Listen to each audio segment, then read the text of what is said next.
शिवलिंग जो पार्वती जी के हाथों के घर्षण से उत्पन्न हुआ था, जलकुंड जिसमें से एक व्यक्ति मरने के बाद भी जिंदा लौट आए, मंदिर जिसका निर्माण सांप के बिल में मिले खजाने से हुआ।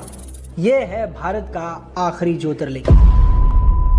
नमस्कार दोस्तों, वेलकम टू सी खोज ऑफिशियल शो भारत के मंदिर। मैं हूं केशव कोठारी और आज हम चलेंगे महाराष्ट्र में अजंता एलोरा के पास स्थित घृष्णेश्वर ज्योतिर्लिंग की यात्रा पर, जिसे घुश्मेश्वर महादेव भी कहा जाता है। शिव जी के 12 ज्योतिर्लिंगों में से एक ये अंतिम ज्योतिर्लिंग माना जाता है। शिव पुराण के अनुसार एक सुधर्मा नामक ब्राह्मण यहाँ रहता था। उसकी पत्नी सुदेहा से उसे कोई संतान प्राप्त नहीं हो सकी, तो उसने सुदेहा की छोटी बहन घुष्मा से विवाह कर लिया और एक पुत्र उत्पन्न किया। घुष्मा शिव जी की परम भक्त थी, जो हर रोज अपने हाथ से 101 पार्थिव शिवलिंग बनाकर उनकी पूजा करती थी और उन्हें पास ही के सरोवर में विसर्जित करती थी। परंतु जलन में आकर सुदेहा ने अपनी ही छोटी बहन घुष्मा के पुत्र की हत्या कर दी और उसका शव उसी सरोवर में डुबा दिया। पुत्र की मृत्यु का घुष्मा पर कोई भी प्रभाव नहीं पड़ा और उसने अपनी शिव उपासना जारी रखी। एक दिन जब घुष्मा अपने 101 शिवलिंग विसर्जित करने जा रही थी, तभी उसे सरोवर से अपने मरे हुए पुत्र की आवाज सुनाई दी और वह पुत्र उसी सरोवर से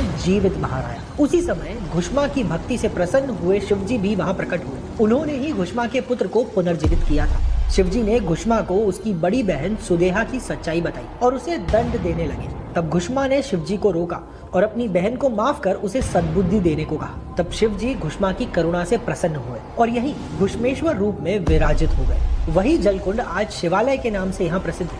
पद्म पुराण के अनुसार आज भी शिवजी हर शाम यहाँ बैठने आते हैं और इसीलिए यहाँ की शयन आरती का विशेष महत्व माना गया है। एक अन्य कथा के अनुसार इसी सरोवर के किनारे बैठकर पार्वती जी ने अपने हाथों में सिंदूर का लेप मिलाया था। उनके हाथों के आपस में घिसने से जो घर्षण पैदा हुआ था, उसमें से एक तेज प्रकाश निकला था, जिससे यह शिवलिंग प्रकट हुआ। इसीलिए इसे घृष्णेश्वर ज्योतिर्लिंग भी कहा जाता है। 16वीं शताब्दी में मराठा शासक मालोजी राजे भोसले ने इस मंदिर का जीर्णोद्धार करवाया था। किंवदंती है कि उन्हें सांप के बिल में छुपा हुआ खजाना मिला था, जिसे उन्होंने पूरी तरह इस मंदिर का निर्माण करने में लगा दिया। यह मंदिर लाल ज्वालामुखी पत्थरों से बना है, जिसके शिखर पर एक स्वर्ण कलश स्थापित है और यहाँ 24 पिलरों पर शिव कथा के अलग अलग चित्रण देखने मिलते हैं। आज भी यहाँ 101 शिवलिंग बनाकर उनकी पूजा और परिक्रमा की जाती है और संध्या आरती करने के बाद उन्हें कुंड में विसर्जित कर दिया जाता है। अधिकतर भक्त यहाँ संतान प्राप्ति और रोगों से मुक्ति पाने की प्रार्थना लेकर आते हैं। आप कभी महाराष्ट्र आए तो जरूर इस तीर्थ के दर्शन करने जाएं। भारत के मंदिर में आज इतना ही। अगर आपको कुछ नया जानने को मिला तो वीडियो शेयर करें और कमेंट में अपना फीडबैक जरूर दें।